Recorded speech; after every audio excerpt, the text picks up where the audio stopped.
Saúde a todos com a paz do Senhor, falando do EBD, Missões Bíblicas CPAD, primeiro trimestre do ano de 2025, e a missão ela vai trazer por tema Em Defesa da Fé Cristã, combatendo as antigas heresias que se apresentam com nova aparência.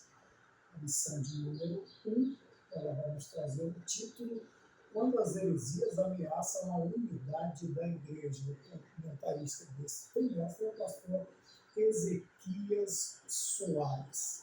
Como eu disse, a missão de número 1, que vai ser apresentada no dia 5 de janeiro de 2025, o tema Quando as heresias ameaçam a unidade da igreja, e o textual se encontra na carta, na Epístola de Judas, o versículo de número 3. Está escrito: Amados, procurando eu escrever-vos com toda a diligência acerca da comum salvação, tive por necessidade escrever-vos e exortar-vos a batalhar pela fé que uma vez foi dada aos santos. Versículo 3 da carta da Epístola de Judas. A verdade prática, heresias são crenças e práticas contrárias ao pensamento bíblico que distorcem os pontos principais da doutrina cristã. Vamos estar aí o que é que nós vamos analisar, aprender, comentar a respeito desta lição. Os objetivos da lição: identificar as ameaças heréticas que assolam a Igreja de Cristo nos últimos dias. 2. Apresentar o conceito de apologia cristã. E o terceiro, definir o que são as heresias. Vamos começar. Lá no tema, qual é a relevância da lição, qual é a relevância da apologia, da apologética cristã. Nós já encontramos no texto, no tema da lição, uma palavra muito importante. Quando as heresias ameaçam a unidade da igreja. Nós sabemos que tudo que vem, que combate, que se opõe à doutrina, ela tem por pensamento, qualquer tipo de ideia, de ideologia, de heresia, tem por pensamento primário a destruição da unidade da igreja. O corpo de Cristo é um, no seu como organismo. O corpo de Cristo ele é um. São muitos membros, assim como nós olhamos também no corpo humano, no corpo de Cristo também são muitos membros. E a cabeça é Cristo. As heresias elas vêm com esta ideia de destruição, de desunião, de afastamento, de ruptura da Igreja de Cristo como organismo. Talvez até ela continue depois de abraçar ou de sofrer como heresias, ela até continua como organização, mas como organismo perde a unidade, perde a essência do ser igreja, que é um corpo que está junto, que coopera uns com os outros, que se alegra uns com os outros, que se entristece, cada membro se entristece um pelos outros, e assim a unidade funciona. Estão todos em função da cabeça. Vamos dizer que o cérebro comanda o corpo e Cristo comanda a igreja. Quando as heresias elas entram, elas, infelizmente, elas destroem esta unidade. A igreja continua funcionando como organização, mas como organismo, ela perdeu completamente a sua essência. Na introdução, nós separamos aqui algo que nós achamos interessante, que diz assim: o presente trimestre tem por objetivo mostrar o referencial doutrinário da fé cristã, levando a reconhecer de longe as heresias. Então, nós vemos aqui a finalidade, o objetivo primário do trimestre, não somente da lição em si que nós estamos tratando, mas o escopo total das 13 lições é este aqui: apresentar um referencial doutrinário da fé cristã. O que seria um referencial? Seria um ponto um objetivo, um objeto, fixar um ponto e não sair do caminho para se atingir este ponto, para se chegar a este objetivo. Esta é a ideia. Talvez relembrar alguns vão aprender, outros mais antigos irão relembrar quais são estes referenciais doutrinários que nós temos, que é o que nos trouxeram até principalmente nós pentecostais, temos aí um escopo doutrinário que nos trouxe até os dias de hoje,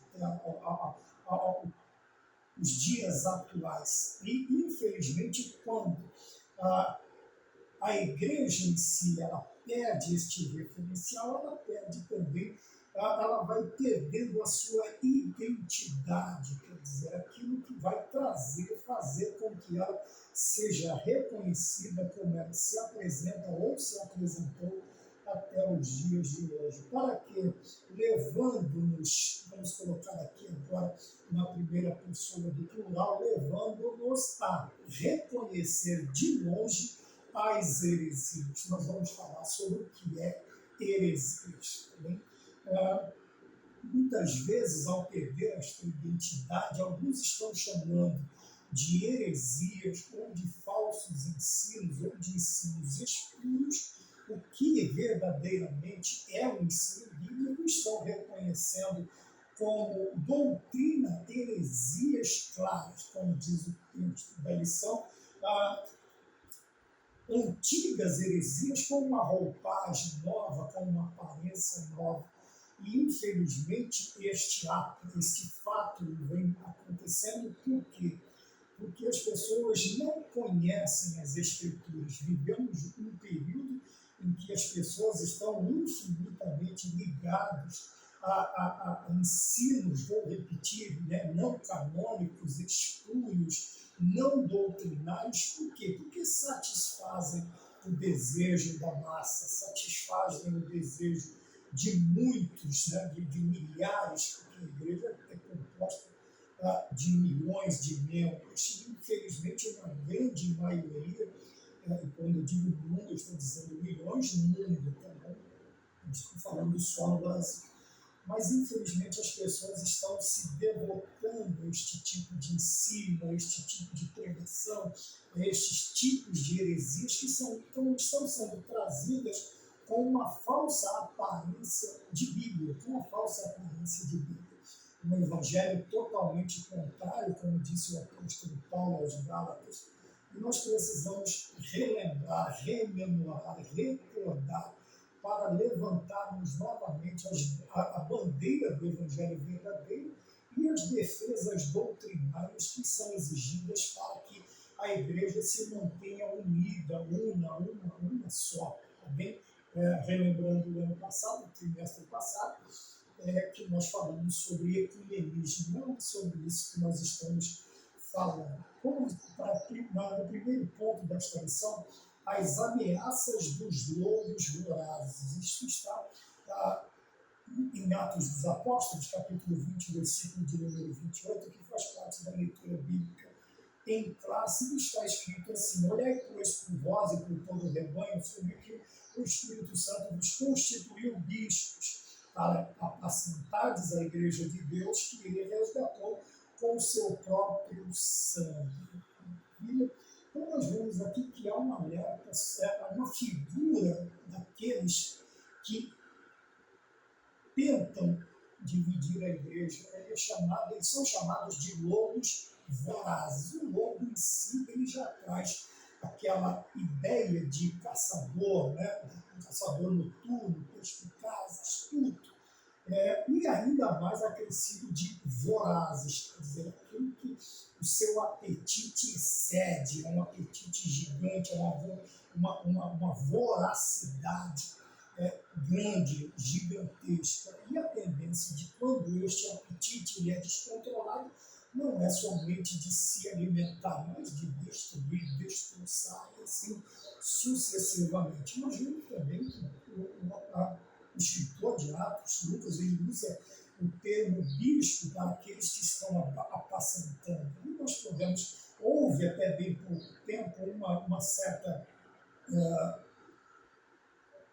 um certo desejo de se destacar, né? Bispos, pastores, presbíteros, anciãos. Quando nós vemos esta palavra, o seu significado na Bíblia é praticamente o mesmo. Bem, bispo, ancião, presbítero, pastor, ele tem a mesma raiz. Hoje nós vemos, infelizmente, alguns que querem ser denominados assim, mas essa cara eu acredito que é só para massagear a mesmo. Tá? Porque a função ela é a mesma. E qual é essa função? O escritor, o pastor, ele diz que a função primordial do pastor é alimentar, guiar e proteger o rebanho. Quando nós ou, às vezes, nós temos até dirigentes responsáveis por rebanhos que ele não tem um cargo, ele não tem uma credencial, ele não tem uma carteirinha. Dependendo da situação, do lugar, aqueles que têm carteirinha, eles não querem ir para lá, porque suas necessidades de vida não serão atendidas por causa da região sofrida, viver sofrível. Mas nós temos lugares em que as pessoas, os dirigentes, nem credencial têm. Né? Alguns são diáconos, outros são um membro da igreja que atende a congregação.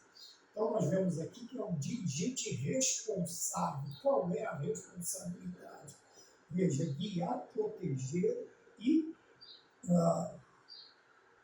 alimentar o rebanho. Quando nós olhamos no Salmo de número 23, nós temos ali as 6 características, os 6 nomes principais de Yahvé no Antigo Testamento, como sendo pastor, pai, vai ser o nosso dirigente.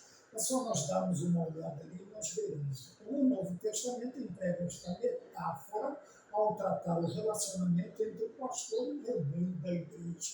Então nós vemos que a função principal, quais são as funções de um pastor? Primeiro, nutrir, quer dizer, alimentar. Depois, proteger o rebanho. E, por último, nós vemos aqui guiar este rebanho.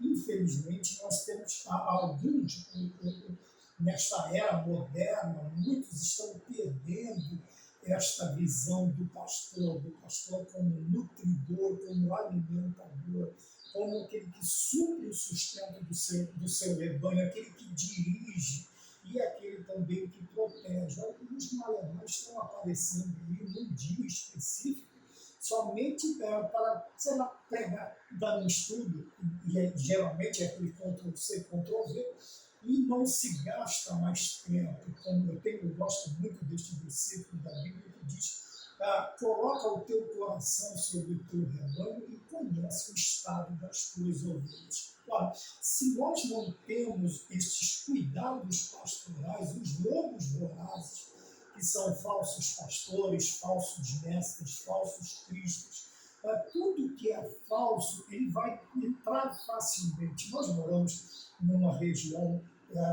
predominantemente agrícola, né?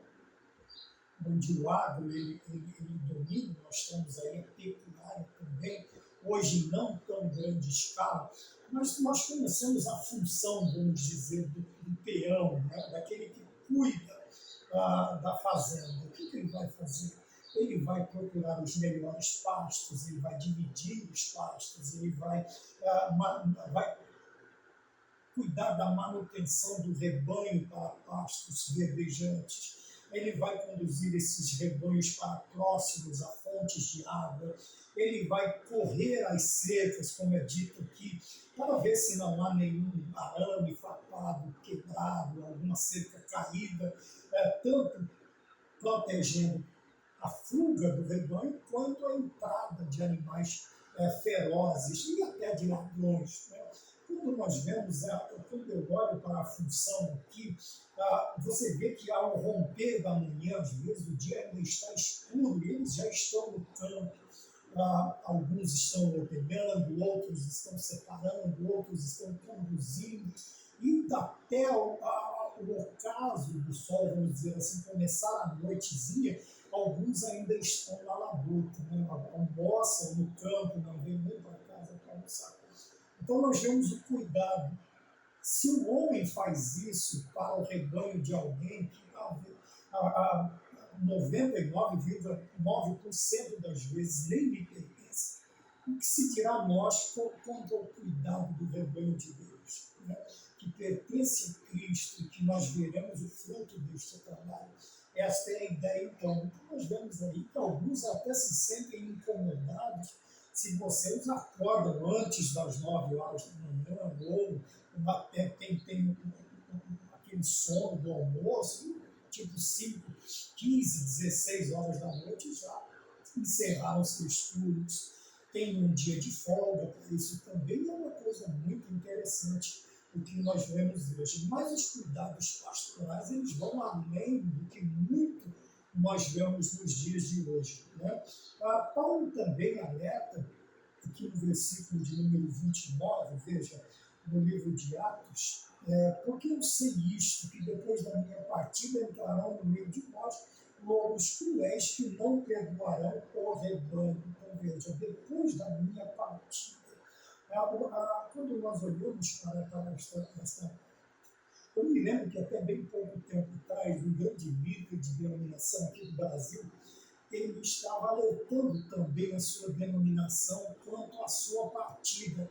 E que ele dizia, por caso, que lobos vorazes, ele citava esta fala, né, bíblica do versículo 29 do livro de Atos,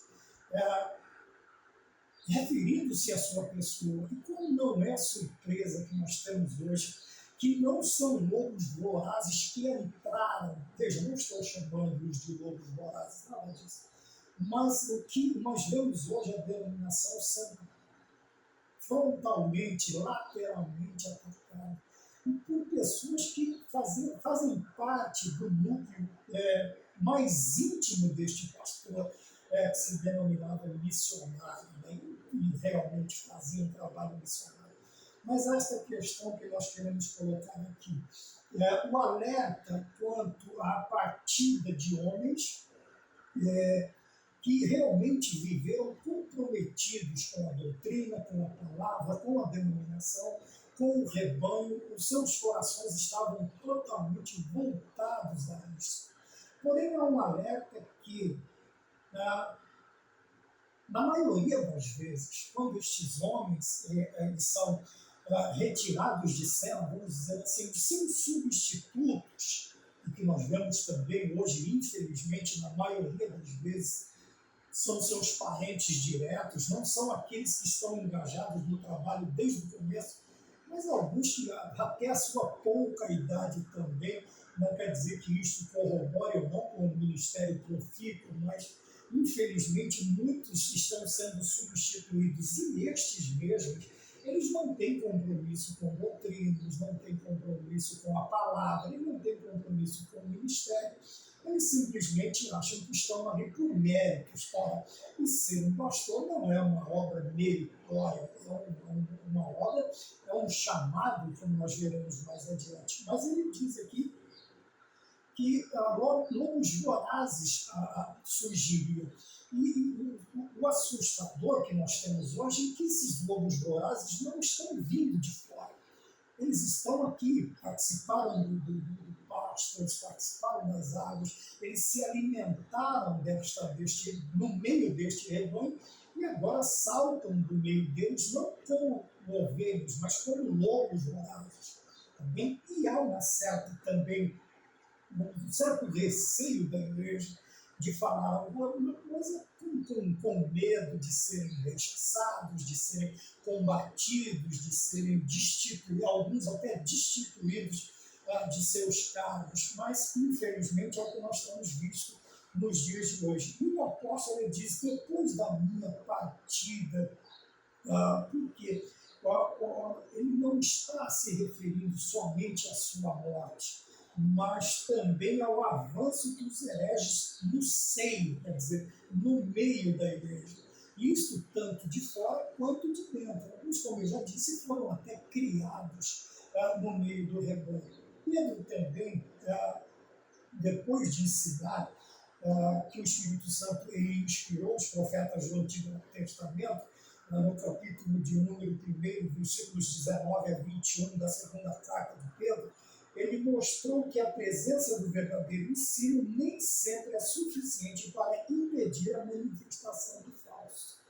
Então veja, há um conjunto de medidas, assim como a segurança, ela é constituída, ela é composta de diversos setores de inteligência, setor de combate, setor de vários setores é composta. A segurança da igreja também ela é composta de vários setores, vários segmentos. E o apóstolo Pedro nos ensina que o ensino sadio, aqui ele nem cita que não há nem sadio nem herege, ele diz o ensino, veja, mesmo que exista a preocupação quanto a heresias, ela não garante 100% a segurança ou a entrada do que é falso dentro da igreja. Por isso que nós precisamos nos precaver ou fecharmos esta batalha em várias frentes. Tá bem?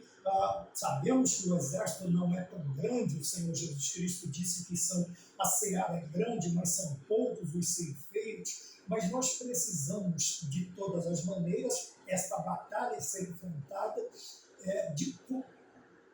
com várias frentes, de várias frentes. E uma delas é a pregação sadia da palavra, o ensino sistemático das doutrinas que nos são ensinadas pelas Sagradas Escrituras e também os nossos costumes, bons costumes que nós temos para manter, para preservar a unidade da igreja. Então, na verdade, eles já estavam presentes no período apostólico. Quem são esses? E quando olhamos para o Antigo Testamento, lá Moisés, nós vamos ver Moisés combatendo Janes e Jambres, nós vamos ver também na reconstrução Neemias, combatendo também os três enfrentadores, opositores, vamos dizer, da obra de Deus. E nós vamos ver em todo o período bíblico, tanto velho quanto neotestamentário, nós vamos ver que esses tipos, esses obstáculos, essas oposições,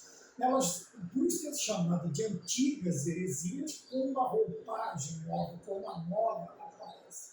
E nós vamos vê-los aí sempre, né? Sempre à espreita, sempre controlando, contornando, tentando se infiltrar no meio da igreja, no seio da igreja, no cerne da igreja. E qual é a primeira forma que eles vão fazer? Serão várias formas, melhor dizendo, porém com um único objetivo: separar.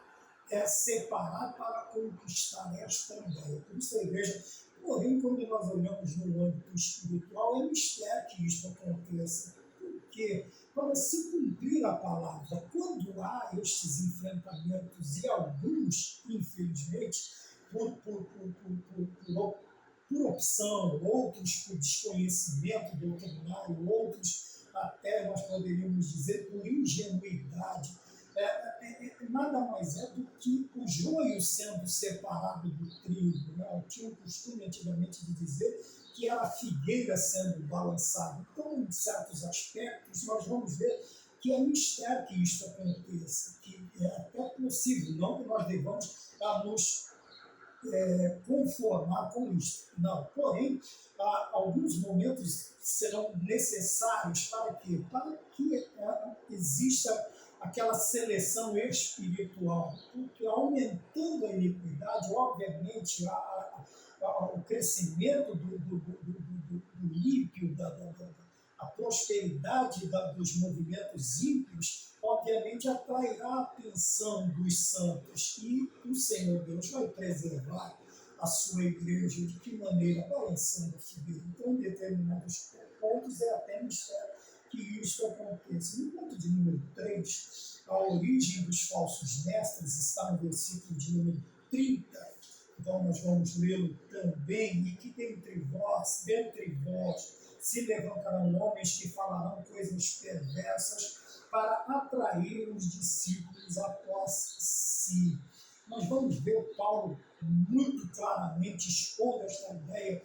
nas duas epístolas que ele escreve a Timóteo, tanto no capítulo 3 da primeira epístola, quanto no capítulo de número 4 da segunda epístola. Ele chama a atenção agora do novo pastor, ou do pastor que está assumindo ou iniciando os trabalhos pastorais, e ele chama a atenção do seu filho na fé. Nós vamos olhar para a carta que ele escreve a Tito, a preocupação que um homem já maduro, experiente na fé, ele tem com o cuidado do rebanho e também com o cuidado dos seus agora pastores, vamos dizer assim, os pastores quando estão iniciando o trabalho. Então nós vemos que a origem dos falsos mestres, de onde elas vêm? Elas vêm de dentro, veja que eles surgem no meio de vós. Ele não chama do externo, também não evita que o externo tente também, vamos dizer, entrar, que os de fora tentem entrar. Eles estão usando muitos métodos para isso. Surgem, nós vemos aqui, que eles surgem dentro da própria igreja, dentro de vós mesmos. Então, um dos perigos, porque há aquele pensamento também, como eu já disse, nós temos tanto a necessidade dos ceifeiros, não foi eu quem disse, foi Cristo, a necessidade de ceifeiros. Porém, esta necessidade, ela não exige soluções desesperadas, sabe? Não tem tu, vai tu mesmo. Não é o pensamento, não é este. Por causa deste pensamento, nós temos visto púlpitos, né, sendo dominados por pessoas inscientes, espiritualmente falando, por pessoas desprovidas de conhecimento bíblico, de doutrinas, de sabedoria, desprovidos até mesmo do chamado, porque não queremos ter dores de cabeça nos preocupando na nossa folga ou no nosso descanso diante das nossas grandes telas de televisão, nos preocupar com a congregação A, B, que estamos sem dirigentes. Não, tem fulano de tal lá, põe ele mesmo. Não é assim. Veja que nós temos um problema grande, uma falta de obreiros, principalmente para a direção de igrejas. Mas isto não pede medidas exageradas, desesperadas, descabidas, que trarão futuros. É por isso que nós vemos hoje tantas denominações abertas a heresias, outras rupturas gigantes, grandes divisões. Começam assim, quando nós vamos inserindo nós mesmos, vamos inserindo no meio do rebanho lobos devoradores, como é o tópico de número 1. Então se levantarão homens que falarão coisas perversas para atraírem os discípulos após si. Veja, entre eles estão os que posicionam-se acima das escrituras, os quais, sem o menor pudor espiritual, usam as redes sociais para corrigir a Bíblia e discordar abertamente dos profetas e dos apóstolos bíblicos. Óbvio que toda esta pretensão são homens pretensiosos. Quando eu digo homens, estou generalizando, está neste meio homens e mulheres, não é selecionado um gênero só, mas homens e mulheres que se posicionam assim. É uma pretensão. Quando nós olhamos para a queda de Satanás, ele se foi tão pretensioso que ele tentou colocar o seu trono, domínio, o seu poder acima do trono, poder, domínio de Deus. Então vejam bem, estes tais, sob influência satânica, também agem da mesma maneira, com a pretensão, né, e agora eu vou mudar esta palavra pretensão, eles trazem por visão, vamos dizer assim, o melhorar a Bíblia para as pessoas de hoje. Isso nada mais do que uma declaração aberta da ignorância, da pecaminosidade, da vida desgraçada que muitos seres humanos vivem. Por quê? Eles não querem melhorar a Bíblia, eles querem adaptar a Bíblia para os seus pecados e para o pecado de muitos que, obviamente, não é que não aceitam a Jesus por causa das doutrinas, não aceitam primeiro porque não foram chamados. E quiçá não estão nem na lista dos salvos lá de Apocalipse. Mas agora precisa, né, uma reinvenção, uma remodelação das Sagradas Escrituras para esses tais. Veja que nada mais é de uma proposta para permitir que estes tais finjam ser crentes. E é o que nós mais vemos, né? Artistas de cinema, de televisão, artistas das mais variadas artes, vamos dizer assim, fingindo uma conversão. Aí depois escândalo, depois conversão, depois escândalo, depois conversão.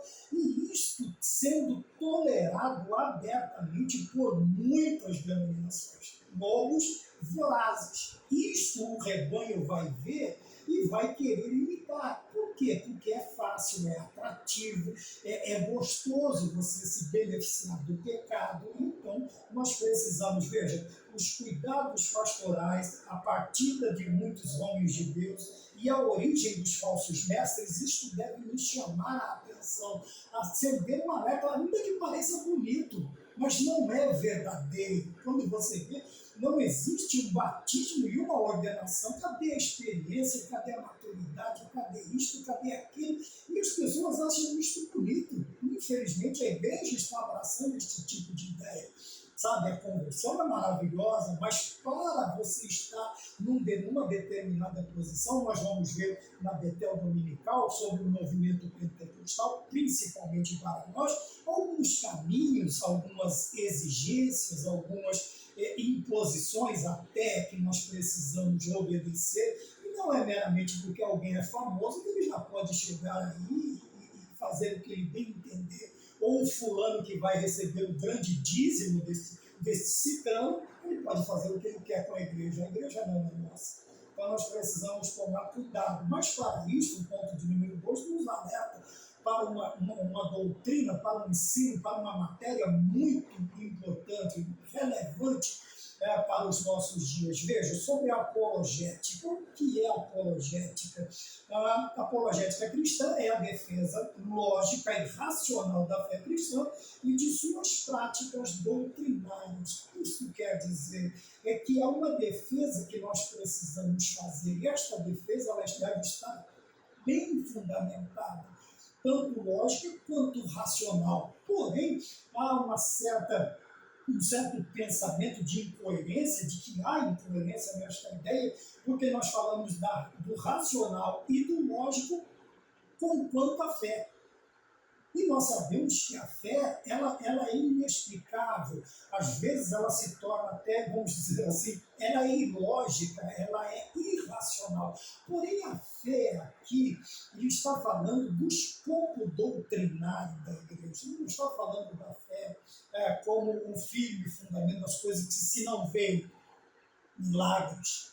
Agora ele está falando da fé que uma vez foi dada aos santos. Veja que Judas se preocupando, o que ele diz? Eu queria escrever para vocês acerca de um monte de coisa, mas eu tive a necessidade de escrever e exortar a batalhar pela fé. Por quê?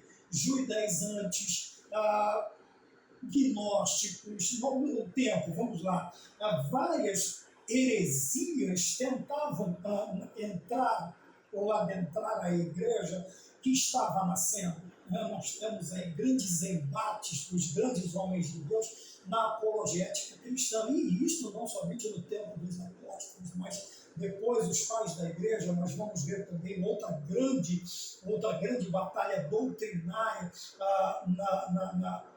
em 1517, antes também, depois também, né, que nós podemos denominá-la. Nós vamos ver em todos os tempos homens que se levantam não somente para pregar, para alimentar, mas alguns até são levantados apenas para defender a fé, quer dizer, as doutrinas vitais da igreja cristã, que aqueles de fora tentam. Então, resumindo, o que é apologética? O que é apologética cristã?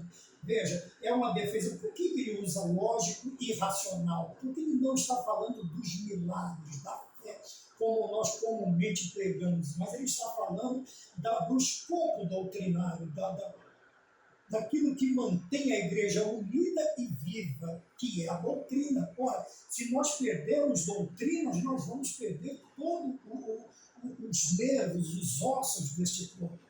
Porque não haverá sustentação, não haverá como manter este corpo de pé. Ele vai ruir, ele vai rachar, ele vai quebrar, ele vai se esfacelar. Então nós precisamos tomar cuidado.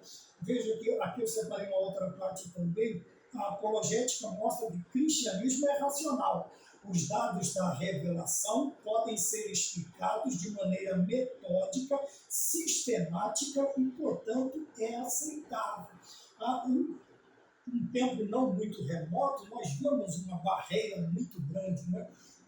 Não somente a doutrina, vamos dizer assim, a teologia, primordialmente nas igrejas pentecostais, havia uma aversão gigantesca. Hoje nós temos até instituto teológico com o nome de pastores presidentes que eram abertamente contrários à teologia, mas hoje o Instituto Teológico leva o nome dele, ou deles, né, que não é só um. Mas e principalmente na questão da explicação, né? Nós poderíamos chamar de um ensino expositivo das doutrinas. É aquele que você lê, você explica e você aplica, tá bem? Esta é a diferença. Nós quase não usamos a pregação expositiva, não é costume nosso. Mas aqui ele diz que ela mostra o cristianismo, que o cristianismo não é somente a religião como o mundo nos vê, né? Atira-se de cabeça e seja o que Deus quiser. Não, ela é racional. Se ela é racional, eu posso pensá-la. Se eu penso, eu posso explicar. Tá? E se eu posso explicar, se eu tenho a condição de explicar, eu posso ter um método, uma sistematização desta explicação. E também, portanto, tudo isso é o que é aceitável. Infelizmente, as pessoas criam estas barreiras e vão surgindo novas denominações, novos nomes, trazendo este tipo de pensamento da repulsa, da aversão ao estudo, ao conhecimento. Né? Eles ficam citando a letra mata, mas eles nem sabem do que estão falando.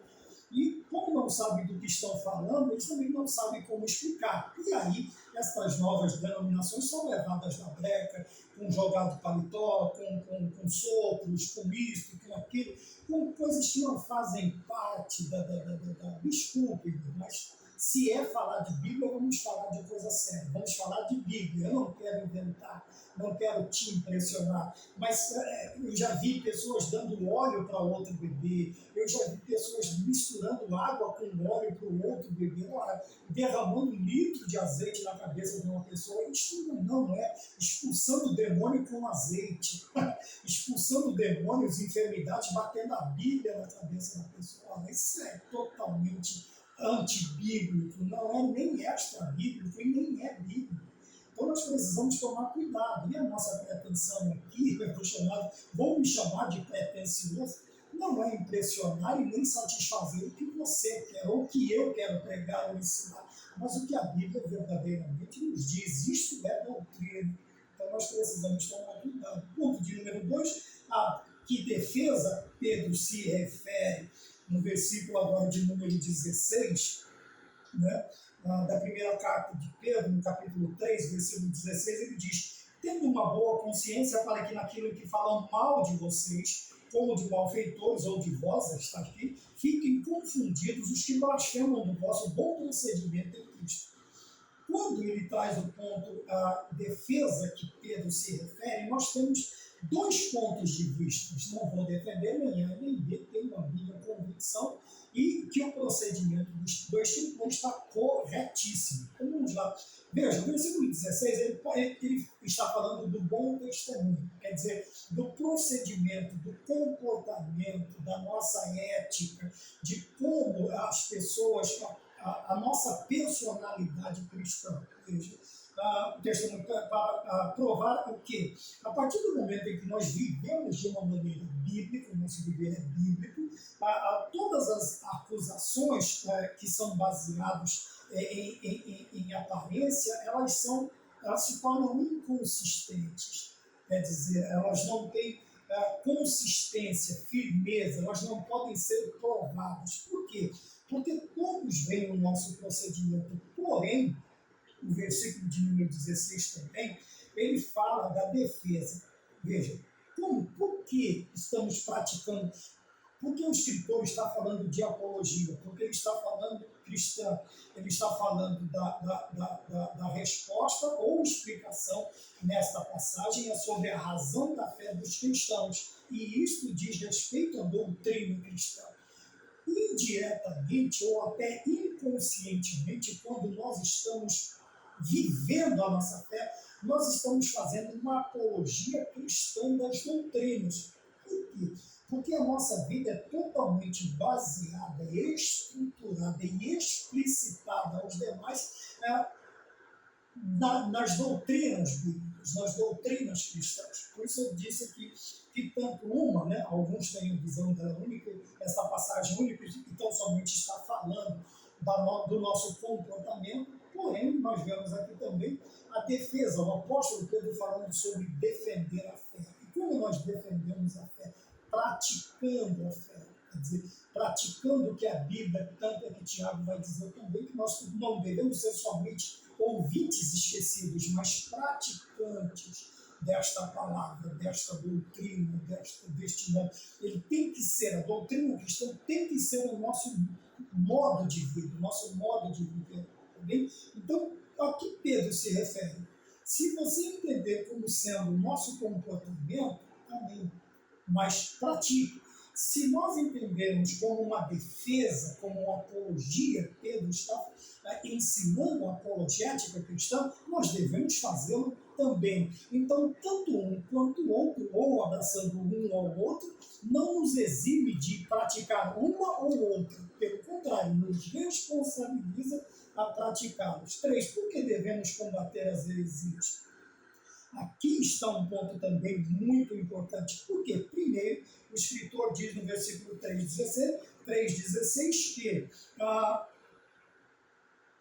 tendo uma boa consciência, para que naquilo que fala mal de vós, como de malfeitores, fiquem confundidos os que blasfemam do vosso bom procedimento em Cristo. Então, nós vemos aqui em 1 Timóteo capítulo 4, versículo de número 16, Paulo vai dizer a Timóteo, se eu não me engano, cuida de ti mesmo. Então, primeira defesa.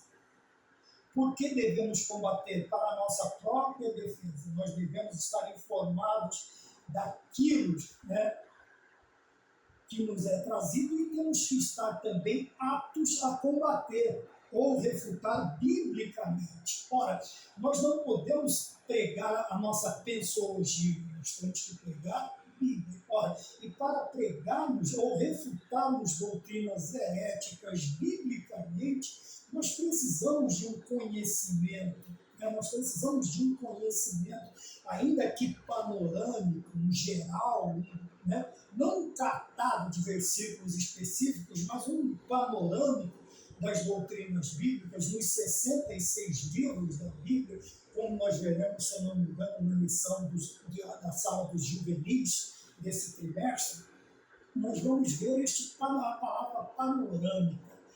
Então nós precisamos, porque devemos combater primeiro para a nossa própria proteção. E nós sabemos que muitos de nós têm por finalidade proteger rebanhos. Ora, se cair a proteção do rebanho, não haverá defesas humanamente falando. Não haverão outras defesas. Não existirão outras defesas.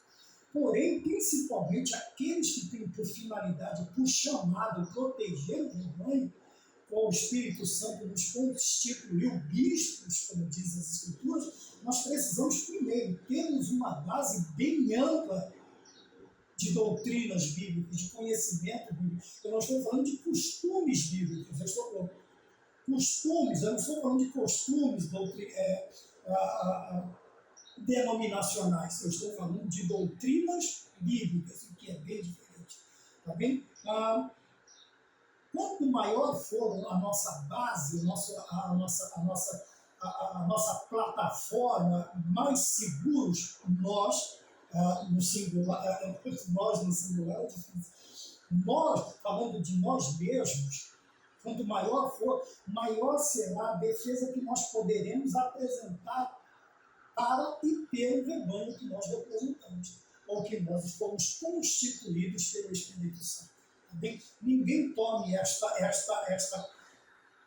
função para si do seu próprio coração. Espere o Espírito Santo te constituir. Se não houve, se não há essa certeza, não faça. Não faça porque você acha bonito, ou porque alguém acha que você deve ser um pastor, ou porque o seu cônjuge acha que você deve ser um pastor, pastora. Não faça isso. Não faça isso, porque a derrota, infelizmente, é grande. Infelizmente, é muito grande. 2. B, não quer dizer B, para ajudar os outros na compreensão da própria fé. Agora eu deixo de me voltar para frente e agora eu olho para trás, eu vou olhar para o rebanho. E toda esta base, toda esta plataforma doutrinária eu vou transmitir ao rebanho. Então, por que, segundo o tópico de número 2, por que devemos combater as heresias? Veja, eu estou protegendo e ensino o rebanho a se proteger das heresias, dos falsos ensinos, dos falsos mestres, dos falsos pastores, dos falsos missionários, de tudo que é falso que se apresenta nos dias de hoje. São apenas lobos devoradores buscando isso aqui.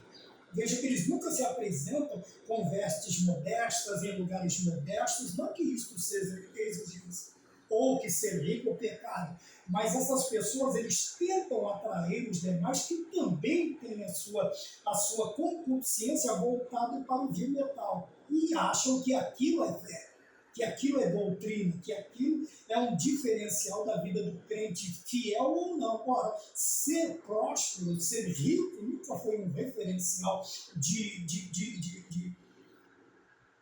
amizade extrema com Deus, de benefícios, favores por causa da minha fé.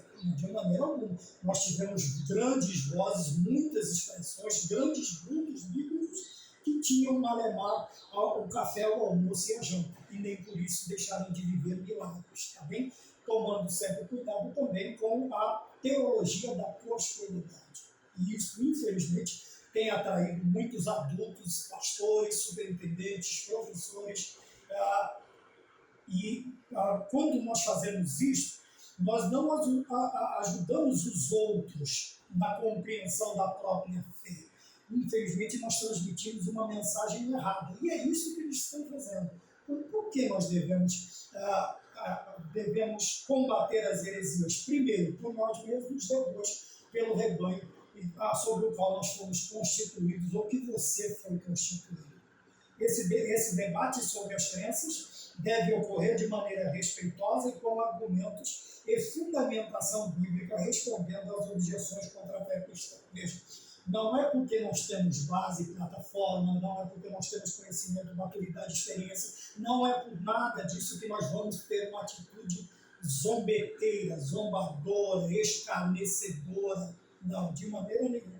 Veja que o escritor, o pastor, ele nos chama a atenção de que as crenças, esses debates devem acontecer num ambiente de respeito, com argumentos e fundamentação bíblica. Voltamos à lógica, voltamos à fé explicada, entendida, explanada, nós precisamos ter. Porém, nós nunca podemos perder o respeito pela pessoa. Combater, sim. Debates, sim. Porém, nós vamos responder a essa oposição à fé cristã, com respeito, respeitando o ser humano, respeitando as suas crenças. Tá bem? Geralmente, o conhecimento traz uma certa acidez para a pessoa quando ele não tem o controle. Ele passa a pisotear, ele não quer ensinar, ele quer se sobrepor, ele quer aparecer, ele quer uma infinidade de sentimentos que, se o nosso ego não for controlado, eles vão aparecer. Por quê? Porque dominar determinada coisa traz também o pensamento de sermos invencíveis. Que certos lugares não nos cabem. Isso até mesmo a igreja. Eu ouvi um grande amigo uma vez dizer que em determinado lugar não cabiam duas pessoas, devido ao grau de conhecimento que eles haviam adquirido. Eu simplesmente perguntei: Cristo cabe lá dentro? Ele disse sim. Eu falei, então é meu lugar também. Então vejam bem, nós precisamos tomar cuidado para que o nosso conhecimento não nos traga este egocentrismo, estas jactâncias, essas presunções. Nós precisamos tomar cuidado, tá bem? Principalmente nós que expomos as Escrituras, nós que ensinamos as Escrituras, tá bem? E chegamos ao ponto principal da lição, vamos dizer assim, o que são as heresias, tá bem? Então, heresias, vejam, seitas e heresias. O primeiro tópico tem a explicação do grego, sendo seita, como seita. É verdade que o cristianismo também foi chamado de seita, mas para os não cristãos, pessoas que não conheciam. Então, tudo aquilo, veja, um ponto importante é essa questão de não conhecer. Por que é tão importante conhecer? Prosseguir e conhecer, conhecer e prosseguir no conhecimento, como disse Oséias. Por quê? Para que à primeira vista, nós já não vamos tirar conclusões precipitadas. Veja, os que não conheciam o cristianismo, obviamente, estavam iniciando a fé cristã, a doutrina de Cristo, o nascimento da igreja. Lógico que as demais religiões, principalmente o cristianismo, nasce dentro de Israel. O foco, Atos 1:8, né, nós vemos ali que o cerne, o princípio, né, a Gênese começa ali, apesar da sua doutrina ser exalada do Gênesis ao Apocalipse, o nascimento de Cristo, por isso o cristianismo. Então nós precisamos tomar cuidado para quê? Veja que ao eles olharem para nós, à primeira vista já nos chamaram de seita, outra hora o caminho, Paulo chamou de caminho. Então nós precisamos tomar cuidado, veja, para os que não conheciam, então nós precisamos conhecer. E não saímos por aí chamando de heresia ou de seita o que nós não conhecemos. Vamos pesar, vamos ponderar, vamos refletir, vamos tirar conclusões não nossas, mas bíblicas daquilo que está diante de nós. Então vemos aqui a palavra seita é usada para designar as religiões heterodoxas. É um termo já desgastado, trazendo em si muitas vezes um tom pejorativo, por isso devemos saber quando aplicar. Tá? Vamos deixar os demais e vamos ficar nessa questão de quando aplicar determinada palavra, determinado título. Veja, desgastado, nós vemos termo desgastado, nós vemos termo pejorativo. Então, vamos dizer assim, caiu no campo do joga para cima. Lembra de criança, pegava aquele monte de barro, jogava para cima e quem pudesse pegar mais e quem ficasse. Existiriam aqueles que ficariam sem nenhum. Porém, depois era dividido, alguns já tinham essa consciência, né, do repartir, mas ninguém ficava. Mas no momento ali de apanhar era aquela luta de cada um. Então nós jogamos termos, nós jogamos classificações, nós jogamos sem o mínimo de conhecimento. Tá bom? Daquilo que não nos é normal. Nós temos a tendência de taxar aquilo que não faz parte do nosso dicionário, do nosso vocabulário, da nossa vivência, da nossa sociedade. Então nós temos o costume de taxar. Por quê? É diferente. Eu não sei. E quando eu não conheço, geralmente o desconhecido assusta. Porque todo termo que se aplica desconhecido assusta. Por quê? Justamente porque eu não conheço, eu não sei o que é aquilo, então eu vou ter que tomar cuidado. Veja, então aqui nós temos seitas e heresias, que nós devemos conhecê-las, mas tomarmos o cuidado também ao aplicar, para não sermos também nós, né, vamos dizer assim, selecionadores segundo a nossa própria visão, a nosso próprio conhecimento, e não é esta a ideia de apologética, por isso que ela é chamada de apologética cristã. Veja que há apologia em tudo quanto há, você vai ter apologia às drogas, apologia ao aborto, apologia, mas são pessoas que nunca vão realizar. A maioria destes aí já tiveram seus filhos, seus netos, então os outros que abracem a ideia dele. Ele nunca vai mandar um filho, uma filha cometer essa loucura. Veja que os grandes traficantes, os filhos não fazem uso dos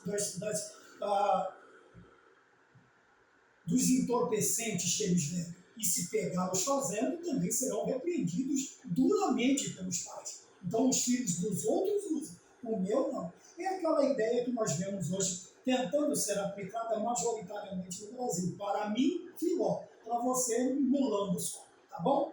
É mais ou menos esta a ideia. Então nós precisamos tomar cuidado para nós mesmos não incidirmos nesses erros, nesse padrão de conduta, tá? Pejorativa, como ele usou aqui, desgastada. Temos que tomar cuidado com isso, tá bom?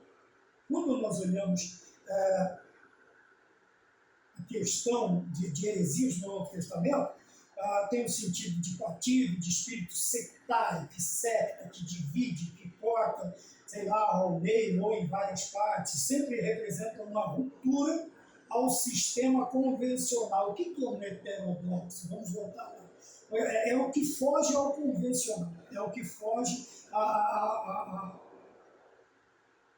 o normal de uma determinada comunidade. Então, passa a ser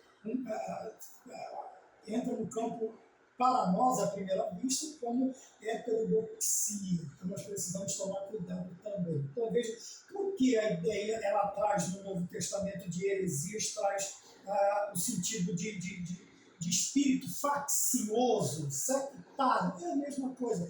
Divisões, rupturas, rachaduras, rompimentos. Entendeu? Todo o mesmo linguajar para a mesma palavra, para o mesmo sentido. Veja, com o sentido de capaz de permanecer, de pensar de um modo. O sentido desta palavra no grego, da palavra heresia, seita, veja, a grosso modo, se você vê o sentido da palavra, ela tem a ideia daquele que é capaz de pensar de um modo diferente. Veja, tudo o que é diferente, veja que a palavra heresia, herege, herético, sectário, à primeira vista ela traz a ideia de alguém que tem a capacidade de pensar diferente dos outros. A ideia é muito interessante, mas nós chegamos a conclusões, veja, que o pejorativo passou a fazer parte, quer dizer, como se fosse uma coisa para zombar, para escarnecer do outro, expor o outro ao ridículo, e não é. Por isso nós precisamos tomar cuidado. Quando nós olhamos, o apóstolo Paulo no Areópago, ele poderia muito bem chegar ali, ele era tanto judeu, ele conhecia tanto a doutrina judaica, quanto a doutrina cristã, que agora ele está inteirado, ele está vivendo a doutrina cristã. Ele poderia muito bem chegar no Areópago, zombando, brincando, tirando sarro de todo mundo, usando termos que talvez alguns nem conhecessem, porque também não eram judeus de nascimento, e ele simplesmente não, ele para, veja, interessante, ele começa a ouvir todo mundo que está ali, mas ao mesmo tempo ele está prestando atenção no ambiente, ele está olhando, ele está sentindo o ambiente, até que ele acha um ponto ao Deus desconhecido, dentro de todos os nichos, não é com L, é com N, nichos, né, das deidades do tempo, né, da mitologia, que estavam ali, e ele, depois de um tempo, não sei, meia hora, uma hora e meia, leve o tempo que precisar, mas chegue a um ponto de partida coerente, a uma base firme da onde você vai expor o seu pensamento. Tá bem? Mas para isso, veja, o próprio apóstolo Paulo ele gasta um tempo conhecendo onde ele está, o que ele vai falar, como ele vai falar, a hora que ele vai começar a falar, tudo isso pesa para o sucesso da nossa mensagem. Tá bem? Principalmente sendo ou querendo se tornar uma apologeta cristã. É prioridade que ele aprenda, que o apologeta aprenda a parar, pensar, concluir e expor.